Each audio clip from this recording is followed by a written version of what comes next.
नमस्कार. बीइंग वुमनच्या आजच्या भागामध्ये तुमच्या सगळ्यांचं मनापासून स्वागत. आपण दर एपिसोडमध्ये खूप छान छान आणि वेगवेगळे विषय घेऊन तुमच्या भेटीला येतोय. आज असाच एक खूप छान विषय तुमच्या भेटीला घेऊन येतेय, पक्षी निरीक्षण. या पक्षी निरीक्षणाविषयी आज आपल्याशी गप्पा मारायला एक खूप छान ताई आपल्यासोबत आहेत की ज्या लेखिका आहेत, कवयित्री आहेत, निवेदिका आहेत आणि त्यांनी त्यांच्या पक्षी निरीक्षण छंदातून काही पुस्तकं लिहिलेली आहेत. त्यांनी काही कविता संग्रह केलेत. त्या कविता संग्रहांना देखील त्यांना पुरस्कार मिळालेले आहेत. अशा वंदनाताई लोखंडे आज आपल्यासोबत आहेत. नमस्कार ताई. खूप छान वाटलं आज तुम्ही आलात आमच्या इथे गप्पा मारायला. मला पण छान वाटलं.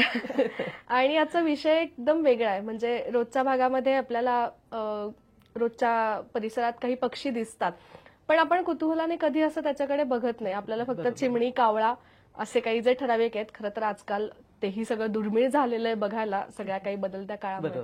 तर ह्या सगळ्या गोष्टी असताना किंवा आता जंगलं कमी होऊन सिमेंट कॉन्क्रिटीकरण झालंय, ह्या सगळ्या ह्याच्यामध्ये तुम्ही पक्षी निरीक्षणाचा छंद कसा काय जोपासलात? ती पण एक छान मजेशीर आहे. मी 2011 मध्ये चतुशृंगीच्या पायथ्याशी राहायला आले. त्या अगोदर कोथरूडला होती. तिथं असताना मला बुलबुल आणि चिमणीपेक्षा एकही पक्षी मला माहित नव्हता. पण मी इथं जेव्हा आली तेव्हा माझ्या खिडकीत रेलिंगवर एक पक्षी बसला. तर तो खूप छान होता. त्याची लांब शेपूट वगैरे होती. तो कोण म्हणून मला उत्सुकता लागली. मग मी पुस्तकं विकत घेतली. मग त्याचा अभ्यास करायला लागले. तर तो होता इंडियन ट्रीपाय. त्याला मराठीत टकाचोर म्हणतात. त्याचं नाव पण असं थोडंसं गमतीशीर आहे, टकाचोर. तर जंगलामध्ये जेव्हा प्राणी शिकार करतात तर शिकार पूर्ण ते खात नाहीत, तर ते उरलेली असते, तर त्याच्यातला हा एक भाग तो घेतो, म्हणून त्याला टकाचोर म्हटलं जातं. आणि तो 3 प्रकारचे वेगवेगळे आवाज काढतो. तर तो खूप सारखा यायचा आमच्या खिडकीमध्ये. पण मध्ये 3-4 वर्षापासून त्याचं बंद झालं होतं. पण लकीली ह्या वर्षी एका वेळेस 3 बघितलेत मी. आणि ते सध्या रोज येतात. छान माझ्या पाठीमागे एक उमराचं झाड आहे, नंतर सोनचाफ्याचं झाड आहे. सोनचाफ्याला फळं येतात, तर त्याच्यात लाल गरे असतात, तर ते खाण्यासाठी तो येतो. उमराच्या झाडावर पण इतर अनेक पक्षी येतात. आणि म्हणजे मी ह्या नवीन घरात शेजारी पाजारी कोणी नव्हते, पण मी ह्या पक्ष्यांबरोबर मन रमवलं माझं. आणि त्याच्यातनं मी बरंच इम्प्रूव्ह झाले. काय माझं झालंय म्हणजे असं. अच्छा, म्हणजे एक काय म्हणतात, घरी एक खिडकीवर बसणाऱ्या एका पक्षाने तुम्हाला पक्षी निरीक्षणापर्यंत तिथपर्यंत तुम्हाला एक नेऊन ठेवलं तिथपर्यंत. आणि हे एवढंच नाही तर म्हणजे फॅमिलीला पण वेट लागलं. मग ह्या निमित्ताने आम्ही दर शनिवार रविवारी कुठंतरी आउटिंगला जायचो, पक्षी बघायचो. माझी मुलगी होती, ती फोटो काढायची. तेव्हा मी फोटो काढत नव्हती, मी फक्त आपली दुर्बिणीतनं बघायची. तर अशा पद्धतीने मला ते वेळ लागलंय. तर माझ्या तिथं त्या भागामध्ये आतापर्यंत मी 60 ते 65 स्पेसीजची नोंद केलेली आहे. बापरे, एवढ्या प्रमाणात पक्षी म्हणजे आहेत. आपण म्हणतोय की नाहीये, पण ते बघायची दृष्टी आपल्याला होते पाहिजे, उपलब्ध पाहिजे. आता असं तो छंद लागलाय की कोणीतरी आपल्याशी बोलतंय, पण आपला आवाज आला पक्ष्याचा किंवा हालचाल झाली तर आपण तिकडे बघतो. म्हणजे असं वेळ लागलेलं आहे की ते एक सहजता किंवा जवळीक त्यांच्याशी तुमची निर्माण झाली. आणि खूप मजा येते बघायला. त्यांचे कलर्स, त्यांच्या हॅबिट्स, हे सगळं डिफरंट असतं. एक वेगळं जगच त्यांचं, एक विश्वच वेगळं आहे. ह्या पक्ष्यांची काय पद्धतीने उपयुक्तता म्हणजे आपल्याला जाणवते? पक्षी खरं खूप उपयुक्त आहे आपल्याला. तर सगळ्यात अगोदर ते कीटकांचा नाश करतात. तर आता उंबराचं झाड आहे, तर उंबर खायला ते येत नाहीत. काही पक्षी असे आहेत. त्याच्यामध्ये व्हाईट आहे. नंतर आता नवीन एक पक्षी आलेला आहे, वार्बलर आहे तो. तर ते उमराच्या भोवती जे बारीक बारीक किडे असतात ना, ते खायला येतात. आणि त्यांचा स्पीड एवढा असतो की ते खूप फास्टली ते किडे खातात. याचा अर्थ म्हणजे ते झाड फळांना उपद्रव होत नाही. आणि अशाच प्रकारे आपल्या वातावरणात जे किडे आहेत ते खात असतात आणि आपलं वातावरण स्वच्छ निर्मळ करत असतात. हा एक गुण झाला त्याचा. नंतर पक्षी म्हणजे बीज प्रसारक म्हणून आहेत. तर ते जे खातात, बी खातात, फळं खातात, तर त्याच्यातल्या बिया त्यांच्या विष्ठेद्वारे इकडे तिकडे पसरतात आणि त्याच्यातून नैसर्गिकरित्या लागवड होते. आणि ती खूप उपयुक्त असते. ते झाडं जे येतात ती हेल्दी असतात, सगळे होते. त्याच्यानंतर परागीभवन हा एक प्रकार असतो. तर शिंजीसारखे पक्षी असतात तर ते जेव्हा धायटीच्या फुलातून रस चोखतात तर त्यांच्या डोक्याला आणि मानेला परागकण लागतात. मग म्हणजे पुकेसर ते असतात, पण ते दुसऱ्या झाडांवर जातात तेव्हा त्या श्री केसरांवर जर पडले तर त्याचं फलन होतं आणि उत्कृष्ट झाडं परत ते तयार होतात. अशा पद्धतीने होतात. आणि गिधाड वगैरे हे जे पक्षी आहेत तर हे जिवंत खात नाहीत. जिवंत प्राणी किंवा असं काहीच खात नाही. ते मांस खातात. म्हणजे एखादं गुरंढोरं काही मेलेत आणि ते आपण जंगलात ती पडलेली असली तर सगळ्यात अगोदर गिधाड येतं आणि ते खातं. आणि आश्चर्य म्हणजे तो पूर्ण फडशा पाडतं. माझा आपल्या इथं गिधाड आपल्याला पाहायला मिळत नाही, पण मी यूएसला गेली ना तर तेव्हा ब्लॅक व्हल्चर बघायला मिळालेत मला. तर प्रचंड मोठ्या प्रमाणात तो पक्षी असतो आणि काहीतरी कुत्रा मांजर मरून पडलं होतं तिथल्या बागेमध्ये असं, तर 25-30च्या जास्त गिधाड आलेत ते. आणि 2 ते 3 दिवसात म्हणजे अगदी शेवटपर्यंत त्याचं नामोनिशाण राहिलं नाही. म्हणजे अशा पद्धतीने त्यांनी ते संपवलं होतं. म्हणजे हे सफाईकार म्हणूयात त्याला, निसर्गाचे सफाईकार आहेत हे. म्हणजे निसर्गालाच त्यांच्या विविध घटकांमधनं त्याचा उपयोग होत जातो, किंवा जसं तुम्ही मगाशी त्या एका पक्षाचं सांगितलं की पुनर्निर्मितीसाठी सुद्धा त्याचा उपयोग होतो. आणि चिमण्या चीन देशामध्ये असं झालं होतं की चिमण्या बाजरीचे दाणे खातात किंवा अन्न खातात म्हणून तिथल्या सरकारने हुकूम काढला की सगळ्या चिमण्यांना मारून टाकायचं. म्हणजे त्यामुळे काय झालं, पहिल्या वर्षी व्यवस्थित आलं, जे उत्पन्न आलं ते व्यवस्थित झालं, पण नंतर लक्षात आलं की उत्पन्न कमी होतंय, कारण की कीटकांनी जास्त त्याच्या अन्न हे पिकांची नाश केला. त्यामुळे तो प्रॉब्लेम आला. म्हणजे मग चिमण्या मारल्यावर काय दुष्परिणाम झाला, तर जेव्हा चिमण्यांपेक्षाही जास्त कीटक तयार झाले आणि ते खातात. म्हणजे ही एक सायकल असते ती. आपण त्याच्यात ढवळाढवळ करायला नको, म्हणजे बॅलन्स राहतं त्यामुळे निसर्ग. तर ते व्यवस्थितच, म्हणजे नक्कीच पक्षी आपल्याला उपयोगी आहेत. खरंय. मग अशी तुम्ही वंदनाताई म्हणलात की तुम्ही पक्षी निरीक्षणाला जाता, तर मला एक उत्सुकता आहे, काही अशी मोजकीच ठिकाणं आपल्याला माहिती असतात की जिथे आपण पक्षी निरीक्षण करू शकतो, तर अशी कोणती ठिकाणं आहेत आणि पुण्याच्या जवळची कुठली ठिकाणं आहेत? तर बघ, सगळ्यात अगोदर एक सिंहगड व्हॅली आहे. तर सिंहगडावर न जाता तिथं खाली एक व्हॅली आहे, तिथं एक नाला आहे, त्याच्यात ते पाणी वगैरे थोडंफार प्रमाणात असतं. तर तिथं भरपूर पक्षी बघायला मिळतात. तर तिथं इंडियन पॅराडाईज फ्लाय कॅचर म्हणून आहे, स्वर्गीय नर्तक. तर तो बघण्यासाठी सगळेजण पक्षी निरीक्षकांची तिथं गर्दी झालेली असते. पण तो काही कालावधी कुठला आहे असं विशिष्ट? हा, साधारणतः हिवाळ्यात ते येतात.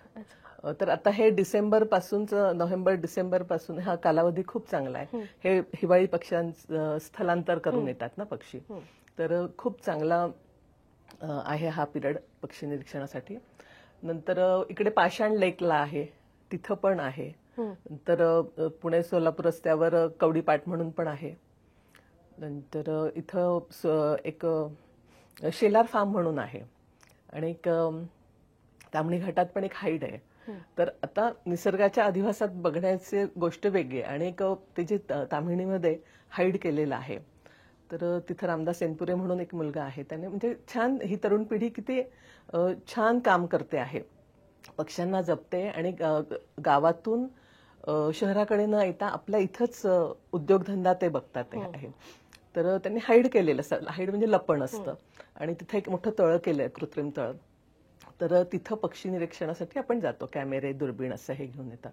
तिथं पण खूप वेगळ्या प्रकारचे पक्षी तुम्हाला बघायला मिळतात. छान त्यांचे फोटो काढता येतात आणि खूप जवळून असल्यामुळे त्यांचे रंग वगैरे खूप छान बघायला मिळतात तिथं. होतं. ओके. एक उत्सुकता म्हणून बऱ्याच वेळेला काय होतं, पाणवठा एकच असतो आणि तिथे अनेक प्रकारचे पक्षी येतात, म्हणजे कुठलाही एक असा सिंगल असा नाही राहत. तर ह्याच्या मागचं काही खास कारण आहे का, की एकाच पाणवठ्याच्या ठिकाणी तुम्हाला वेगवेगळे पक्षी बघायला मिळतात? आता आपण उजनी जलाशय माहिती, सगळ्यांना माहिती, तिथं खूप फ्लेमिंगोसाठी ते प्रसिद्ध आहे. तर तेवढ्या जलाशयात काही पक्षी काठावर दिसतात, काही पक्षी आतमध्ये बोटीने जाऊन आपल्याला बघायला लागतात.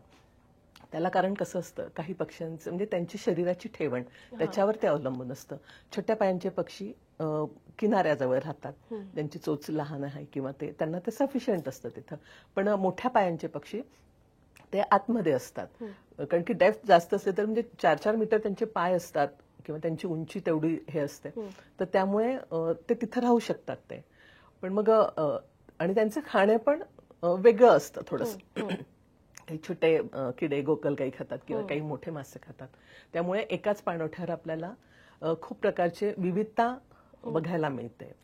अशा मला पद्धतीने तुम्ही असं पक्षी जेव्हा जाता तेव्हा असा कुठला एखादा अनुभव आहे का की जो तुमचा खूप छान असा एक म्हणतात ना की एक खूप छान अविस्मरणीय अनुभव राहिला किंवा अचानक एक वेगळाच पक्षी तिथे बघायला मिळाला, असं कुठला एखादा अनुभव आहे तुमच्या लक्षात? हो, मी सिंहगड व्हॅलीत गेली तर केव्हाही आपण जेव्हा पहिल्यांदा त्या पक्षाला बघतो तो लाईफरच असतो आपल्यासाठी. मी नुकताच माझा नवीन कॅमेरा घेतला होता आणि मी तिथं गेली होती आणि सिंहगड व्हॅलीमध्ये ना खूप पक्षी फोटोग्राफर खूप बसलेले असतात. म्हणजे तिथं जागा मिळणं सुद्धा दुरापास्त असतं. तुम्ही सकाळी 7ला गेले तर तुम्हाला थोडीफार जागा मिळते. तर अशा पद्धतीने मी बसली होती आणि जिथं जास्त पक्षी येतात ते दोन्ही बाजू माझ्यापासून लांब होत्या आणि मी मध्यभागी बसलेली होती अशी. आणि आश्चर्य, माझा नवीन कॅमेरा होता, पहिलीच वेळ होती त्या कॅमेऱ्याने आणि तो पक्षी माझ्याजवळ अगदी जवळच्या फांदीवर तिथं आला आणि मला इतका आनंद झाला. आणि तो पक्षी अगदी निळा छान असा, मोनाच म्हणतात त्याला, ब्ल्यू नॅप मोनाच, निळी लिटकुरी असं त्याचं मराठीत नाव आहे. तो इतका सुंदर होता तो पक्षी आणि मला माझ्या कॅमेराने पण मला खूप छान फोटो दिले. तो पाण्यातनं डुबकी मारायचा, तो त्याच्यावर बसायचा आणि त्याचे पाण्याचे जे थेंब असतात ना त्याच्या पिसांवर होते. खूप म्हणजे तो एक असे बरेच असतात, प्रसंग असतात अविस्मरणीय की आणि खूप आनंद देऊन जातात ते पक्षी. तसंच ओडिकेफ म्हणजे ओरिएंटल बार्फ किंगफिशर, हा तामिणी घाटामध्ये अगदी छोटासा पक्षी आहे. पण तो पण जेव्हा बघितला ना, त्याला पक्षी लोक म्हणजे कलर बॉम्ब म्हणतात. म्हणजे इतके त्याची कलर इतके छान डार्क आणि असे मस्त असतात. ते बघितलं म्हणजे डोळ्यांचं पारणं फिटतं असं. म्हणजे मी तर म्हणते आपण देवाजवळ समाधी लावतो किंवा जे हे करतो तेव्हा समाधान मिळतं, तसं मला त्या पक्ष्यांना बघून समाधान मिळतंय. खरं. तुम्ही मगाशी फ्लेमिंगोचा एक उल्लेख केलात, तर मला थोडंसं फ्लेमिंगो विषयी अजून जाणून घ्यायला आवडेल. कारण बऱ्याच वेळेला म्हणजे आमच्यासारख्या की ज्यांना त्यातलं काही जास्त नॉलेज नाहीये पक्ष्यांमधलं, तर फ्लेमिंगो हा एक माहिती की जो स्थलांतर करून त्या भागामध्ये येतो आणि बघायला फार गर्दी होते. तर त्याच्याविषयी एक थोडीशी उत्सुकता आहे जाणून घेण्याची. फ्लेमिंगो साधारणतः कच्छ मध्ये जास्त असतात, ते तिथं असतात. पण ते तिथं जास्त हिवाळा झाला किंवा ते पाणी जलाशय आटलं तर मग ते आपल्याकडे येतात ते. तर आपल्या इथं उजनीला जे उजनी धरणाचा जो जलाशय बॅकवॉटर आहे भिगवण जवळ, म्हणजे कुंभारगाव म्हणून एक गाव आहे, तिथं ते आपल्याला बऱ्यापैकी फ्लेमिंगो बघायला मिळतात. तर हे फ्लेमिंगो म्हणजे 4 मीटर उंचीचे, त्यांचा पंखांचा विस्तार 5 फुटाचा साधारणतः असतात, लांब मान, कोयताकृती त्याची चोच असते. तर ते ती चोच पाण्यात डीपमध्ये 2 ते 3 फूट खोल खाली जाऊन ते त्यांचं भक्ष्य ते शोधत असतात. तर याची रचना आहे ना खूप वेगळी आहे. त्याच्या खालच्या जबड्यामध्ये ना फणीच्या दातासारखी त्याची चाळणी बसलेली आहे.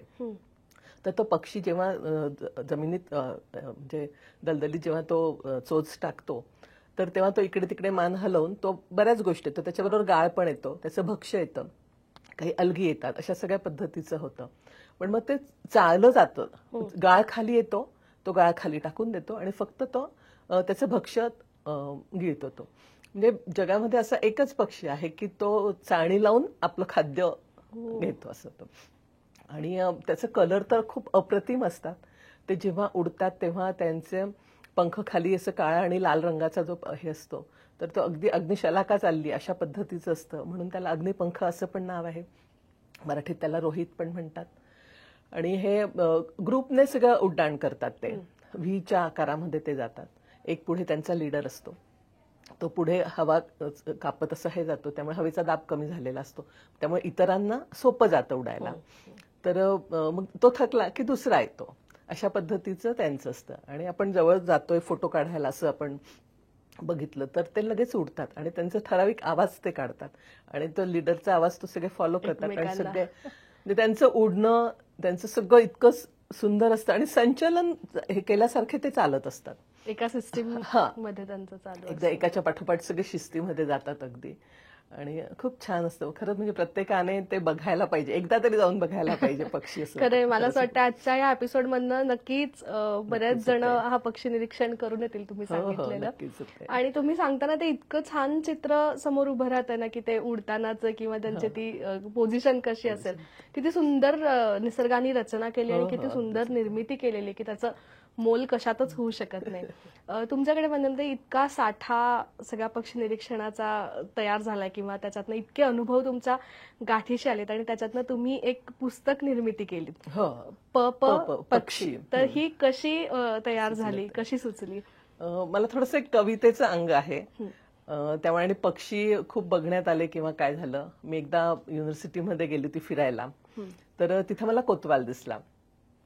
तर मला सहज मनात माझ्या ओळी आल्या, क क कोतवाल आहे मोळी रखवाल, इवल्या इवल्या पिलांची करीत असतो देखभाल. तर ह्या कोतवालचं वैशिष्ट्य असतं, तर तो सगळ्या लहान जे पक्षी असतात, सुबक किंवा शिंजीर, हे सगळे यांचे हे पक्षी त्याच्या घरट्याजवळ आपलं घरटं बांधतात. त्याला कारण तो अगदी शिकरासारख्या पक्ष्यांना तो उडवून लावतो तो, आणि ह्या लहान पक्ष्यांच्या पिलांची तो देखभाल करत असतो किंवा त्यांच्या अंड्यांची. तर समजा शिकरा वगैरे असे पक्षी आले की तो त्यांना उडवून लावतो, आणि मी हे प्रत्यक्ष डोळ्यांनी बघितलंय. तो कोतवाल एवढासा असतो, शिकरा मोठा असतो, पण तरी त्याला तो म्हणजे पळायला तो भाग पाडतो. हे जे त्याचं म्हणजे मग अशा ह्या चारोळीतून मी बऱ्याच पक्ष्यांवर लिहिलं. मी माझ्या भावाला दाखवलं असतं, तो म्हणे अगं हे खूप अफाट आहे, खूप छान आहे हे म्हणे. तर मग मला ते असं एक एक झालं, म्हटलं अरे आपण लहान मुलांना आपण याच्यातनं अक्षर ओळख करून देऊया. म्हणजे आपण आतापर्यंत क कमळाचा, ख खटाऱ्याचा असं बघितलं. तर मग माझ्या डोक्यात आलं, म्हटलं पण कबुतराचा का नाही, ख खंड्याचा का नाही. अशा प्रकारे ते माझं येत गेलं. आणि मग काही मुळाक्षरांना पक्षींची नावं नाहीये, तर मग मी त्याच्यात तिथं वेगळं हे केलं. पुस्तक बघितल्यावर ते लक्षात येईल मी काय ट्रिक तिथे हे केलेली असं. तर आणि मग याच्यामध्ये मी त्या पक्षाचं 4 ओळींमध्ये वर्णन करण्याचा प्रयत्न केलेला आहे. म्हणजे ते खूप अफाट चाललेलं आहे. आणि ह्या पक्षाचं म्हणजे वाचक म्हणजे अक्षरशः 1-1.5 वर्षाचे मुलं आहेत. मी एकदा एका रिसॉर्टला गेली, तर तिथं बघितलं की एक मुलगी अशी म्हणजे थोडीशी यंग आई होती, ती माझ्याजवळ आली. म्हणजे मी तुम्हाला ओळखते, तुमचं पुस्तक माझ्याजवळ आहे म्हणे. म्हटलं हो का, म्हणजे माझ्या मुलाला खूप आवडतं ते. म्हटलं अरे बापरे. मग तिला विचारलं, म्हटलं त्याच्याशिवाय तो जेवत नाही असं तसं. म्हटलं कुठे आहे तो मुलगा, तर तिने बोट दाखवलं, तर टेबलावर एक 1.5 वर्षाचा मुलगा बसलेला होता. म्हणजे मला आश्चर्य वाटलं की त्या मुलाला पक्ष्यांचं वेड आहे किंवा तो त्याच्याशिवाय जेवत नाही. तर एक कसं होतं, आपण मुलांना काय द्यायचं हे पण एक सुजाण मोबाईल आणि ह्याच्याऐवजी ही सवय लागली, ही सवय लागली तर किती छान आहे. तो मुलगा आज खूप तिच्या आईने सांगितलं, मला सगळे इंग्लिश पुस्तकं होते, मराठीतली नावं मला माहित नव्हती, पण हे तुमचं पुस्तक हातात पडलं तर मला त्या पक्ष्यांची मराठीतली नावं कळली असं म्हणून. आणि आपण काही पुस्तकांमध्ये ना इतरच खूप इतर देशातले किंवा आपल्या इथं जे नसतात ते पक्षी बघायला मिळतात.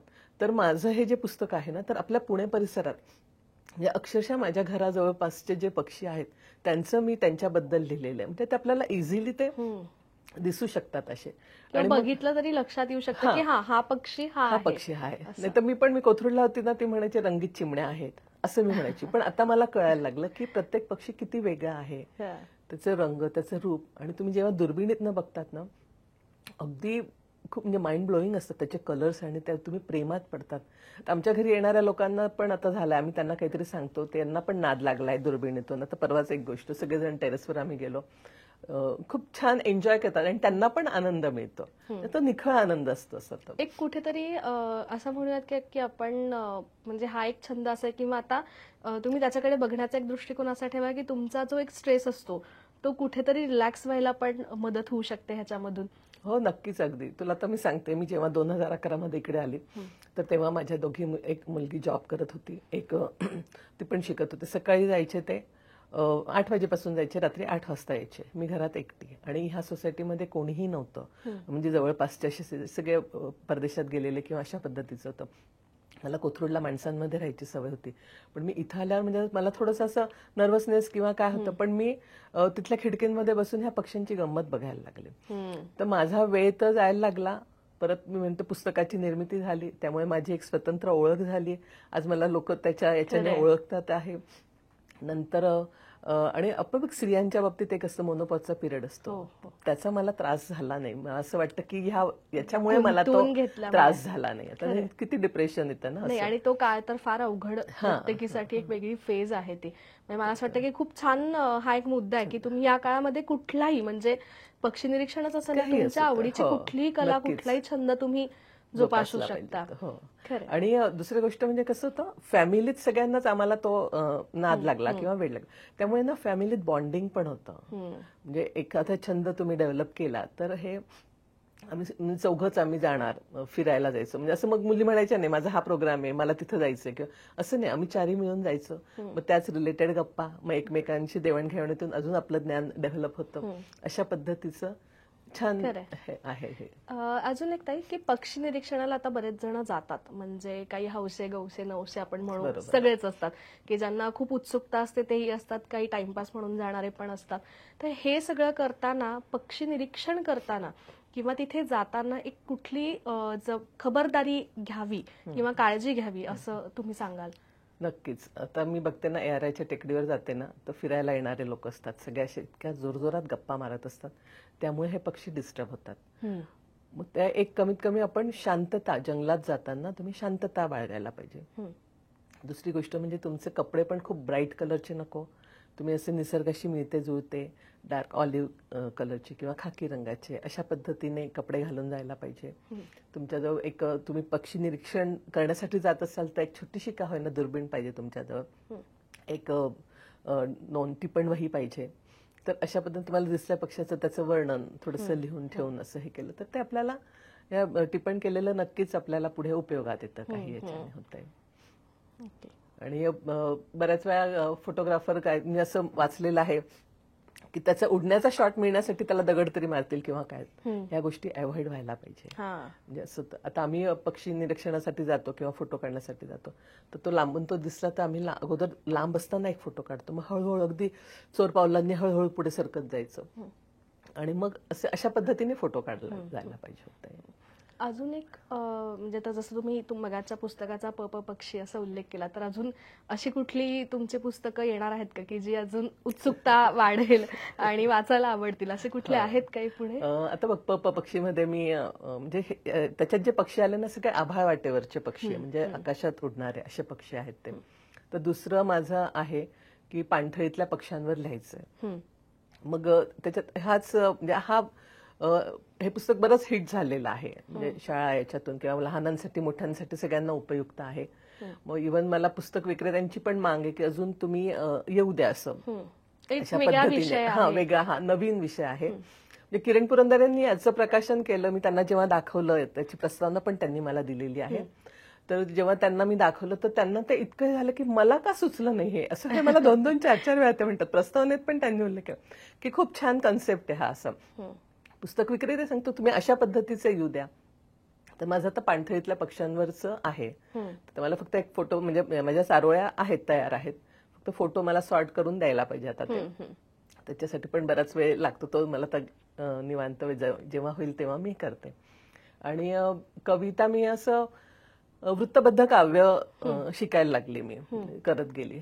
तर जेव्हा मी ते शिकत असताना त्याच्यात मला आता माझं पक्ष्यांकडे जास्त कल असल्यावर मला विषय पण कवितेत तो पक्षीच यायला लागला.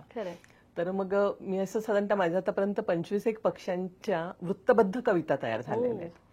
तर आता आजकाल वृत्तात लिहिणारे कमी असतात पण वृत्तात लिहिताना एक छान त्याला लय असते. तेव्हा लहान मुलं जेव्हा ते वाचतील तर त्यांना त्या लयीमुळे ते पाठांतर पण होतं आणि त्याच्यातून त्यांना त्या पक्षाची माहिती पण मिळते. आता पक्षीमध्ये 4 ओळींमधनं होतं. त्याच्यात थोडीशी डिटेल्स त्याच्यामध्ये येणार आहे. अशा पद्धतीचं आहे. ते पण एक पुस्तक करण्याचा माझा विचार आहे. म्हणजे अजून खूप छान छान खजिना वाचायला मिळणार आहे नक्की. अजून एक ताई तुम्हाला विचारायला आवडेल की घरात आजकाल म्हणजे बऱ्याच ठिकाणी तुम्ही जसं म्हणलात की आता तुम्ही घरासारख्या ठिकाणून पक्षी निरीक्षणाची सुरुवात केली, तर काय एक घरात राहणाऱ्यांनी पण एक छोटंसं पक्ष्यांसाठी करावं किंवा एक काय तुम्ही त्यांना सांगाल की काय पद्धतीने तुम्ही एखादी जागा करून ठेवू शकता का की जिथे ते आजूबाजूला भले ती चिमणी असेल किंवा अजून दुसरा कुठला पक्षी असेल तर तो येऊ शकतो किंवा असं काय पद्धतीने करता येईल? छान प्रश्न विचारला खरं तसं. आपण एक सोपं अगदी फक्त एक पाण्याचं भांड, उथळ पाण्याचं भांड, पण त्याचं प्लास्टिकचं नको किंवा मेटलचं नको तर असं मातीचं असलं तर ते ठेवा तुम्ही फक्त पक्ष्यांसाठी. तर त्यामुळे पाणी पिण्यासाठी पक्षी हमखास तिथे येतात त्याच्यावर होतं. मग ते तुम्ही म्हणजे तुम्हाला टेरेस पाहिजे अशी आवश्यकता नाहीये. तर तुम्ही आपल्या खिडकीत जरी कुठं ते ठेवलं, काही बांधून ठेवलं काही असं तरी त्याच्यावर ते पक्षी येतील. आपल्याला लोकांना काय सवय असते, पक्ष्यांना घरातलं अन्न आहे, शिळा भात आहे, पोळी आहे, त्याचे तुकडे ठेवतात. ते पक्षी येतात, खातात. पण आपण विचार करा, त्यांचं नैसर्गिक आहार काय आहे? कीटक आहे, म्हणजे हे असं आहे. तर त्यांना तुम्ही हे शिजवलेलं अन्न देता, ते त्यांची पचन संस्था त्याच्यासाठी तयार झालेली, तर आपण हे देऊन त्यांच्यावर अन्याय करतो आहोत का? हा पण एक विचार करायला पाहिजे. तर म्हणजे खरं त्यांना आपण आयतं देतो, सगळं खरं आहे. तर माझी मुलगी IIT कानपूरला होती, तिथं मोर यायचे. ते जेवायला बसले तर हातात काही दिलं तर ते मोर येणार. पण ते काय, धान्यावरचं कीड असतं ते खात नाही. म्हणजे स्वतःहून मेहनत करून ते खाद्य मिळवत नाही. म्हणजे आपण त्यांना आयतं करतो आहोत. याच्या पुढे त्यांची पिढी सुद्धा अशी अशक्त होत जाणार. हा पण एक मोठा त्याच्या मागे विचार आहे. तर हे टाळायला हवं. फ्लेमिंगो जसं झालं ना, तर तसं अजून पक्षी आहेत. आता तुला एक माहिती असेल, 12 बलुतेदार हा कन्सेप्ट होता आपल्या याच्यामध्ये, अगोदरच्या याच्यामध्ये. तर पक्ष्यांना पण तशाच पद्धतीची नावं आहेत. म्हणजे त्याच्यात सुतार आहे, तांबट आहे, नंतर गवई आहे, अशा पद्धतीचे नाव. गोसावी आहे. तर त्याच्यामध्ये एक सुतार नावाचा पक्षी आहे. तर सुतार पक्षी खोडावर तो चोच मारतो आणि तो त्याचं बी तिथं करतो. तर आता तो चोच मारतो तर ते हादरे बसतात मेंदूला, मग त्याच्यासाठी ते हार्मफुल असतं. पण निसर्गाने अशी रचना केली आहे, त्याचे कवटी जाड केलेली आहे. तर त्याच्यात अशा ऊतींची पिशवी गादी आहे, त्यामुळे त्याला ते धक्के बसत नाही. म्हणजे ही केवढी नैसर्गिक रचना आहे होतं. आणि आपल्या इथं आपण मराठा सुतार बघतो, सोनपाठी सुतार बघतो, आणि एक विटकरी सुतार आहे. मराठा सुतार आणि सोनपाठी सुतार हे बीळ करतात खोडामध्ये. तर पण हा विटकरी सुतार आहे ना, मुंग्यांच्या वारुळात, तो मुंग्यांच्या घरट्यामध्ये तो आपली अंडी ठेवतो. मुंग्यांचं घरटं हा कन्सेप्टच किती वेगळा आहे ना. आपण मुंग्यांचं वारुळ माहिती असतो. तर मुंग्या हे स्पेसिफिक जातीच्या त्या मुंग्या आहेत. तर त्या झाडांची पानं, आंब्याची और अशी काही पानं असतात, तर त्यांच्या शरीरातून एक चिकट स्राव निघतो, त्याच्याने ते शिवतात, ती पानं चिटकवतात अशी, आणि त्याच्यामध्ये असंख्य मुंग्या असतात. तर विटकरी सुतार आपली अंडी ते फोडून त्याच्यामध्ये तो ठेवतो. आता ऍक्च्युअल मुंग्यांचं खाद्य काय असतं, जर असं अंडी असलं ना, तर ते फोडून आतला बलक ते खाऊन घेतात. पण ह्या बाबतीत होत नाही. म्हणजे हे खूप विशेष आहे. बऱ्याचशा संशोधकांनी असं हे केलं की दुसऱ्या पक्षाची अंडी आणलीत आणि त्याच्यात त्या घरट्यात ठेवली, तर ती फस्त केली त्यांनी. पण विटकरी सुतारची अंडी ती फस्त होत नाही. तर असं म्हटलं जातं की विटकरी सुतार आणि त्या मुंग्यांच्यामध्ये एक करार केला जातो, तो मला तुझं घर भाड्याने दे, मी तुला माझं एक पिलू देईन असं म्हणून. पण विटकरी सुतार बदमाश असतो, तो पिलू आपल्या सगळ्या पिलांना तो घेऊन जातो. पण तो जातो तेव्हा, आता ऍक्च्युअल सुतार पण खूप प्रमाणात मुंग्या खातो, पण विटकरी सुतार त्या मुंग्यांच्या घरट्यातल्या त्या मुंग्या खाल्ल्या जात नाही, त्या तशाच राहतात. म्हणजे शिकार आणि शिकारी ह्या दोघांमध्ये एक असा किती छान त्यांचं बॉन्डिंग आहे असं होतंय. तर हे एक अनुभव तो वेगळा आहे असं होतंय मला. म्हणजे खूप छान निसर्गाकडनं शिकणाऱ्या अनेक गोष्टी आहेत की पक्ष्यांकडनं आहेत, आणि ओव्हरऑलच निसर्गाकडनं सगळ्याच बाबतीमध्ये आपल्याला खूप छान संदेश मिळतात. फक्त ते जाणून घेण्याची वृत्ती आणि दृष्टी पाहिजे, दोन्ही गोष्टी आपल्याकडे पाहिजे. अजून एक तुला सांगते मी, आपल्या इथं फ्लावर पेकर येतो माझ्या इथं. म्हणजे माझ्याकडे एकदाच तो आलेला आहे. माझं पायाला फ्रॅक्चर झालं तर मी आपली घरात बसली होती, कुठेही जात नव्हती. काय असं ते असो, त्या वर्षी इतक्या प्रमाणात पक्षी आले वेगवेगळ्या प्रकारचे, ते अजूनही ह्या 2 वर्षात आले नाहीत परत ते. तर तेव्हा तो फ्लावर पेकर येत होता. तर माझ्या इथं सिल्वर ओकची झाडं आहेत, तर त्याच्यावर तो एक तोंडलीचा वेल चढला होता. तर त्या तोंडलीला फळं येतात, ते फळ लाल बुंद झालं की पक्षी यायचे. तर तेव्हा मला हा पक्षी मी पहिल्यांदा त्याच्यावर बघितला, फ्लावर पेकर होता. तर आपल्या भारतातला सगळ्यात लहान पक्षी हा आहे. तर शिंजीर पण लहान आहे, तो 10 सेंटीमीटरचा आहे साधारणतः, हा आपला 8 सेंटीमीटरचा आहे. सगळ्यात लहान पक्षी हा आहे.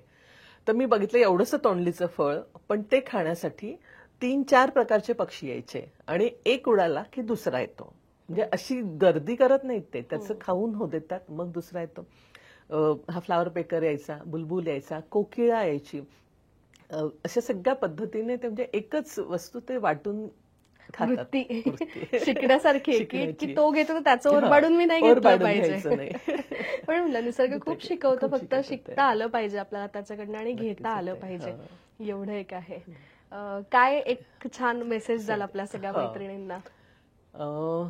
मला वाटतं लहानपणापासून तुम्ही मुलांमध्ये निसर्गाबद्दल, पर्यावरणाबद्दल अवेअरनेस, जाणीव करून द्या तुम्ही. हे तुम्ही त्यांना शिकवलं तरच त्याचं आहे फायदेशीर. म्हणजे ते मग आता पुस्तकातून होऊ शकतं, तर तुम्ही चांगल्या पद्धतीची पुस्तकं त्यांच्या हातात द्या किंवा निसर्गात मुलांना फिरायला घेऊन जा. म्हणजे साधं मग जनरल मग आजूबाजूची झाडं, झुडपं, त्याच्यावरचे पक्षी हे तुम्ही त्यांच्याशी बोलत चला, त्यांना तुम्ही ते सांगत चला. असं होतं. तर मी मध्ये याराच्या टेकडीवर गेली तर तिथं कोरडं गवत होतं आणि असं लांब होतं. म्हणजे एक सारी आहे तिथं, अशी क्वारी आहे तिथं. तर त्या पलीकडे 2-3 शाळकरी मुलं होते.